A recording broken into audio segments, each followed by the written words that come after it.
I have some very personal fears when it comes to having children. Gino has no idea what I went through. Up until now, Jasmine's been very tight-lipped about her kids. Like, it's only recently that we met her eldest son, Juanse. So what exactly are these personal fears? What is it that Gino has no idea about? One of the hardest things that I have experienced as a mom was to accept my youngest son diagnosed.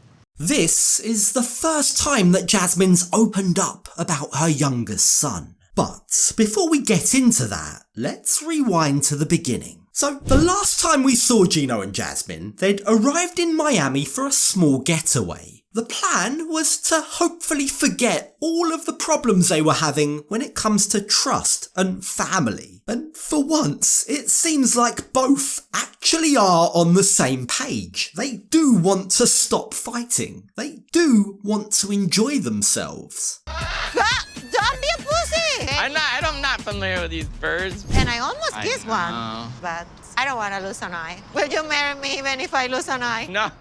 Gino, dude, I thought you didn't want to fight on this trip. There's only one correct thing to say here. Now, parrots and losing eyes aside, when we join them in this episode, Gino has planned a lovely evening for Jasmine. He's taking her to do something she loves, salsa dancing. Jasmine seems extra stressed about the wedding planning, but I just want Jasmine to have a good time and, be happy with each other again. Yeah, extra stressed is one way to put it. If you're so angry, You made me let me finish my angry. sentence. Let's be real, Jasmine has been borderline unhinged. Now, sure, yeah, while it's undoubtedly very stressful to leave behind her life in Panama and move to the States where she knows no one but Gino, let's not pretend that she hasn't always been like this. We all know she has. But for tonight at least, they're gonna lay down their fighting gloves and put on some dancing shoes. And bless him, Gino is trying his best. I would describe my dancing as like John Travolta,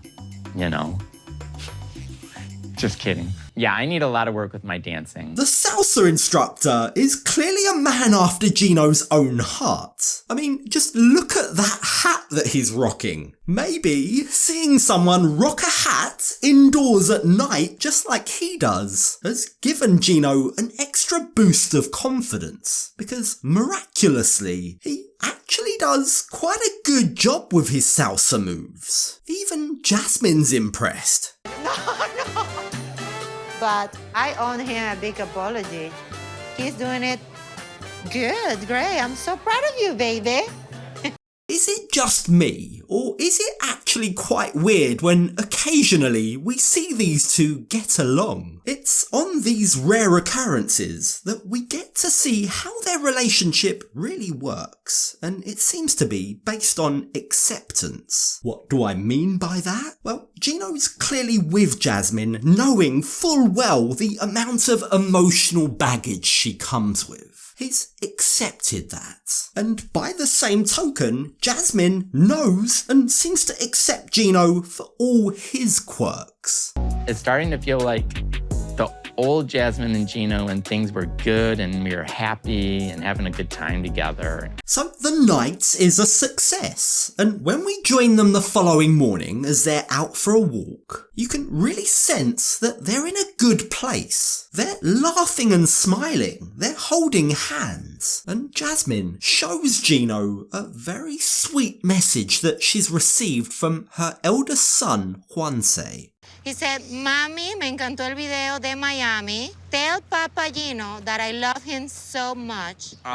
Really? And yes. Juanse explains that he's begun to learn English so that he can communicate effectively with Papa Gino ahead of his move to the States. You can tell just how touched Gino is by Juanse's declaration of love. Gino's from a big Italian family. Family means a lot to him. So given his age, given where he is in life, it's no real surprise at all that he wants to surround himself with a family of his own. A family with Jasmine and her 2 kids. I would like to have the chance to be like a father figure. That's so sweet, baby. Trust me, Juanse especially, he sees you as a dad figure already. Now, Jasmine tells Gino that he already has a place in Juanse's heart. Juanse already sees him as a bonus dad. And it's at this point that Gino takes the opportunity to be honest about what he really wants, which, in his words, is to be a real dad. And even though Jasmine gently reminds him that being a dad to her kids is being a real dad, that's not what Gino meant. I would like to have one child of my own. At least one would be nice. I'm not ready. It's no secret that Gino wants kids of his own. He's been very honest about this. It's not the first time he's brought this up. Like, even last season with all of their problems, he was ready to start trying. It was Jasmine who thankfully pumped the brakes. She told him it wasn't the right time. And while I don't think anyone can deny that was absolutely the correct decision, it seemed like Jasmine may also have had other reasons for saying no. I have some very personal fears when it comes to having children. Gino has no idea what I went through. Jasmine's emotions are bubbling to the surface, and clearly this is a very difficult topic for her to talk about. For all her faults, she's done a very good job until recently keeping her kids out of the public eye. There's always been accusations and murmurings about how good a mum she is, but no one's known the full story. She's never opened up before about her younger son, JC. One of the hardest things that I have experienced as a mom was to accept my youngest son diagnosis. Now, Jasmine reveals that JC has special needs, and while she doesn't go into the nitty-gritty, she doesn't give specifics about his diagnosis, what she does say is communication is difficult for him because he's non-verbal. Of course, Jasmine reinforces that she loves both of her kids with all of her heart, but her experience with JC has left her scared about having another child. What if we have a kid and he's also special needs? Raising a child is difficult, point blank, right? Let alone one that needs special care. There's no two ways about it. Raising a non-verbal child is extremely difficult. I can only imagine the extra care, the extra patience and attention that JC must need. But Jasmine reveals that it's not hard for the reasons we might think. But what makes it difficult to have a child with special needs is not the child, it's the people. It's very hard. It's not easy.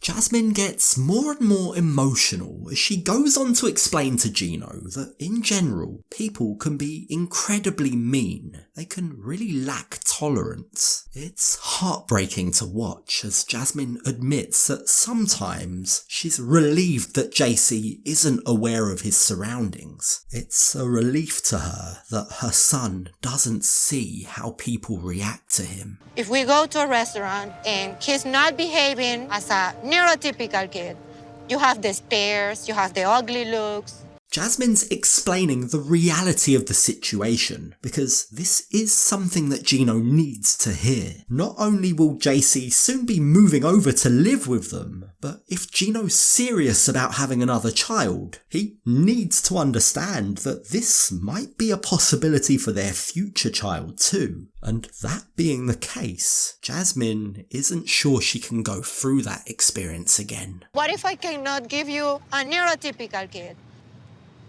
I don't know, Gino. It scares me to death. I don't know if I... This is a really hard, really brutal, honest conversation to have. And it's a real testament to what a good place these two are in at the moment, that Jasmine feels she can be this honest about the situation and not be judged by Gino. But judging is the last thing on Gino's mind, and to his credit, it's really showcasing his best version of himself, his empathetic, caring side. It's still a human being, and we're gonna take care of him, right? Can't predict it.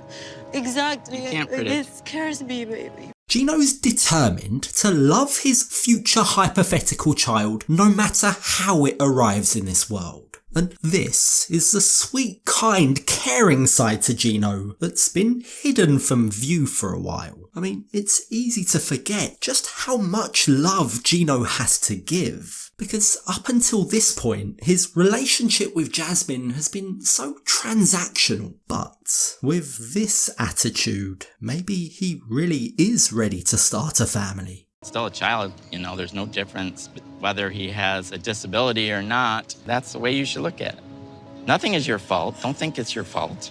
It's so sad that they even need to say that, but Jasmine's past trauma makes her feel like it's her fault her son has special needs. There's a part deep down inside that feels she's the reason her son is like this, and that is why she fears being pregnant again. But thankfully, for once, Gino is in tune with Jasmine. He understands that she's speaking from a deep, painful place, and he knows exactly what he needs to do. I just want to assure her that, you know, whatever happens with us in regards to children, whether we have a child or not, I will always be there for her no matter what, and I'm not going to abandon her. Gino knows Jasmine has abandonment issues, so he reassures her he's not gonna leave her. She is not a failure. It's impressive, it's a change to see him pick up and respond to Jasmine's emotions so well. Like, up until now, he's seemed pretty immune to social cues. He's not the best on picking up social signals. But this conversation seems to have changed a lot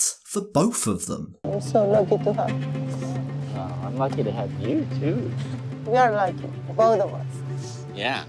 And my children are lucky to have you too. This is exactly what they both hoped the Miami vacation would do for them. It's brought them back to a good spot, a spot where they can appreciate why they fell in love with each other in the first place. But the question is this gonna last beyond the Miami sun? Or will things revert back to normal? Will Jasmine forget to feel so lucky the second they go back to the freezing cold weather of Michigan?